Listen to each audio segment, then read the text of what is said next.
आपको जानकर हैरानी होगी कि राजस्थान के चित्तौड़गढ़ जिले में स्थित सांवरिया सेठ जी के मंदिर में हर महीने दान भंडार से निकली रुपयों की राशि 10 करोड़ से ऊपर निकल जाती है। सेठों के सेठ सांवरिया सेठ के दरबार में हर दिन हजारों भक्त अपनी अर्जी लगाने और दर्शन करने आते हैं।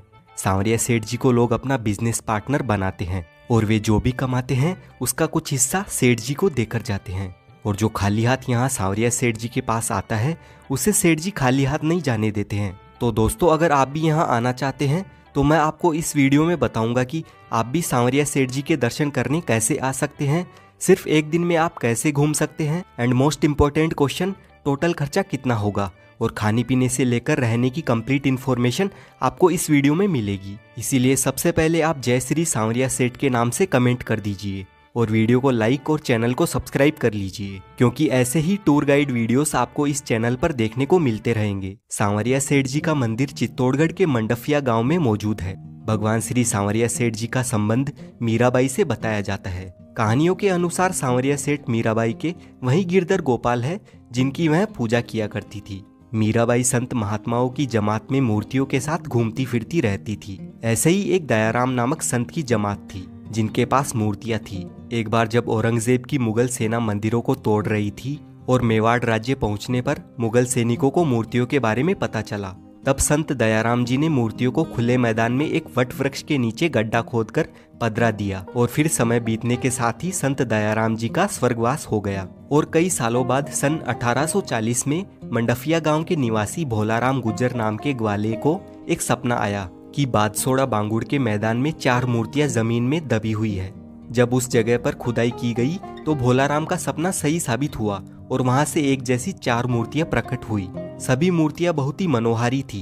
देखते ही देखते ये खबर चारों ओर फैल गई और आसपास के लोग वहां पर पहुंचने लगे। फिर सभी की सहमति से 4 में से सबसे बड़ी मूर्ति बादसोड़ा गांव ले जाई गई। बादसोड़ा में प्रसिद्ध संत पुराजी भगत रहते थे। उनके निर्देशन में उदयपुर मेवाड़ राज परिवार के भिंडर ठिकाने की ओर से सांवलिया जी का मंदिर बनाया गया। यह मंदिर वही मंदिर है और सबसे पुराना मंदिर है, इसीलिए यह सांवरिया सेठ प्राचीन मंदिर के नाम से जाना जाता है। दूसरे नंबर की मूर्ति को वहीं खुदाई की जगह स्थापित किया गया और इसे प्रकट स्थल मंदिर भी कहा जाता है। सबसे छोटी मूर्ति भोलाराम गुज्जर द्वारा मंडफिया गांव ले जाई गई, जिसे उन्होंने अपने घर के परिंडे में स्थापित करके पूजा आरंभ कर दी। चौथी मूर्ति निकालते समय खंडित हो गई, जिसे वापस उसी जगह पधरा दिया गया और इन जगहों पर समय के साथ भव्य मंदिर बनते गए। उन्हीं में से ये सांवरिया सेठ का मुख्य मंदिर माना जाता है। सांवलिया सेठ के बारे में यह भी मान्यता है कि नानी बाई का मायरा भरने के लिए खुद श्री कृष्ण जी ने सांवरिया सेठ का रूप धारण किया था।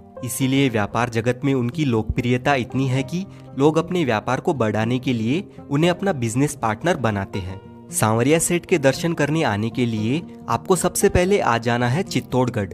यहाँ पर आप बस या ट्रेन के थ्रू आसानी से आ सकते हैं। मंदिर का सबसे नजदीकी रेलवे स्टेशन चित्तौड़गढ़ जंक्शन है। चित्तौड़गढ़ रेलवे स्टेशन मुख्य स्टेशन है, तो आपके शहर से आपको यहाँ तक डायरेक्ट ट्रेन मिल जाएगी। दिल्ली, इंदौर, भोपाल, जयपुर जैसे शहरों से ट्रेन यहाँ रेगुलर बेसिस पर आती जाती रहती है। चित्तौड़गढ़ जंक्शन पहुँचने के बाद रेलवे स्टेशन के ठीक सामने मंडफिया जाने के लिए टेम्पू और बसें लगी हुई रहती है। इन्हीं में हमें मंदिर तक जाना होता है। चित्तौड़गढ़ से सांवरिया जी का मंदिर 40 किलोमीटर की दूरी पर है और 60 रुपए पर पर्सन के अकॉर्डिंग इन लोकल टेम्पू का किराया रहता है।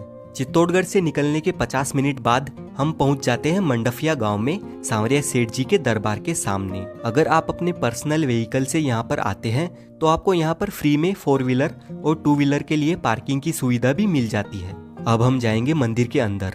दोस्तों, एक जरूरी बात मैं आपको बता दूं, मंदिर के अंदर किसी भी प्रकार की पूजन सामग्री जैसे फूल, प्रसाद, अगरबत्ती, नारियल जैसी पूजा सामग्री ले जाना बिल्कुल अनिवार्य है। तो आप मंदिर में दर्शन करने के लिए खाली हाथ ही जाइए। यहाँ से हमें प्रवेश द्वार तक जाना होता है। मंदिर ट्रस्ट की ओर से यहाँ पर आने वाले भक्तों के लिए नियमित ठंडे पेयजल की सुविधा उपलब्ध रहती है। मंदिर के इस वाले प्रवेश द्वार से एंट्री लेते ही आपको सांवरिया सेठ जी का भव्य और बहुत ही प्यारा मंदिर दिखने लग जाता है। मंदिर के अंदर फोटोग्राफी, वीडियोग्राफी अलाउ नहीं है, पर आप अपना फोन अंदर ले जा सकते हैं।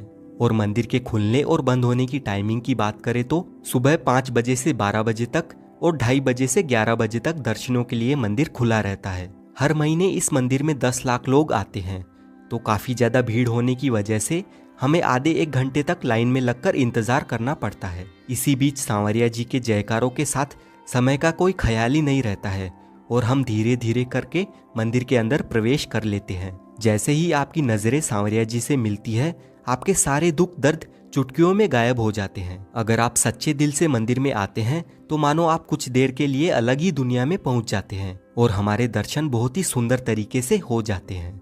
मंदिर से बाहर आते ही लेफ्ट साइड में आपको आ जाना है। यहाँ पर 2 मंदिर बने हुए हैं। पहला शिव जी का मंदिर है जो कि सेठ जी के मंदिर के तलघर में स्थित है। भोलेनाथ जी के दर्शन करने के बाद हम दर्शन करते हैं श्री आमलिया बावजी के। बड़े से इमली के पेड़ के नीचे यह स्थान बना हुआ है। कहा जाता है कि सांवरिया सेठ के दर्शन हो जाने के बाद आपको आमलिया बावजी के दर्शन करना भी जरूरी होता है, तभी आपकी मनोकामना पूरी होती है। इसीलिए आप भी यहाँ पर परिक्रमा जरूर लगाना। यहाँ पर हम कुछ देर बैठकर और थोड़ी बहुत फोटोज खिंचवाकर मंदिर से बाहर की ओर आ जाते हैं। मंदिर के अंदर जाकर और दर्शन करके बाहर आने तक हमें पूरे 1.5 घंटे का टाइम लग गया था, तो दर्शन करने में मेरे हिसाब से ज्यादा टाइम नहीं लगता है। यहाँ पर श्री सांवलिया जी मंदिर मंडल द्वारा संचालित प्रसाद काउंटर से आप प्रसाद के तौर पर 40 रुपए में लड्डू, 30 रुपए में मठड़ी, 250 रुपए में सागर और 100 रुपए प्रति नग से मैसूर खरीदकर अपने घर के लिए ले जा सकते हैं। यहाँ पर भी आपको प्रसाद खरीदने के लिए लाइन में लगकर थोड़ा बहुत वेट करना होता है और पार्किंग वाले एरिया में आते ही आपको यहाँ पर लाइन वाइज बहुत सारी शॉपिंग की दुकानें दिखेगी। यहाँ से आप अपने लिए शॉपिंग भी कर सकते हैं और साथ ही नाश्ता पानी भी कर सकते हैं। और खाने पीने की बात करें तो यहाँ पर आपको फैमिली रेस्टोरेंट्स मिल जाएंगे जिन पर 110 रुपए से लेकर 190 रुपए तक थाली ऑप्शन देखने को मिल जाएंगे और काफी बढ़िया खाना आपको यहाँ पर मिल जाएगा।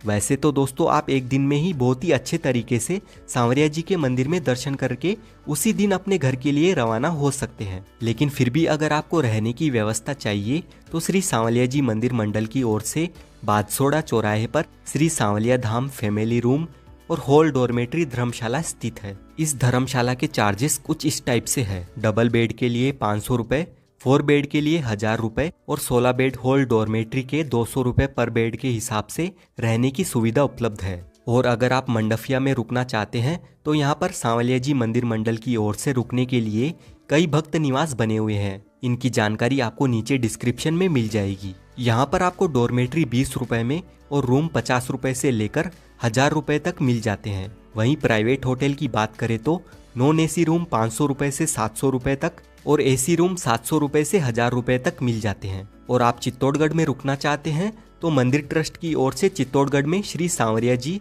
विश्रांति गृह बना हुआ है। यहाँ पर आपको बहुत ही सस्ते में फैमिली के लिए रूम और सिंगल पर्सन के लिए डॉर्मेट्री की सुविधा मिल जाती है। अधिक जानकारी के लिए आप श्री sanvaliyaji.net इस वेबसाइट पर जाकर चेक कर सकते हैं। लिंक आपको नीचे डिस्क्रिप्शन में मिल जाएगी। श्री सांवरिया जी के मंदिर में आकर दर्शन करने का हमारा टोटल खर्चा मात्र 500 रुपए पर पर्सन के अकॉर्डिंग आता है, जिसमें 120 रुपए टेम्पू का किराया, 150 रुपए का खाना पीना, बाकी के रुपए आप ट्रेन टिकट के जोड़ लीजिए। हमारी श्री सांवरिया जी मंदिर की यात्रा यहीं समाप्त होती है। अभी तक आपने चैनल को सब्सक्राइब नहीं किया है तो प्लीज कर लीजिए। वीडियो अच्छा लगा है तो वीडियो को लाइक कर दीजिए। मिलते हैं आपसे नेक्स्ट वीडियो में।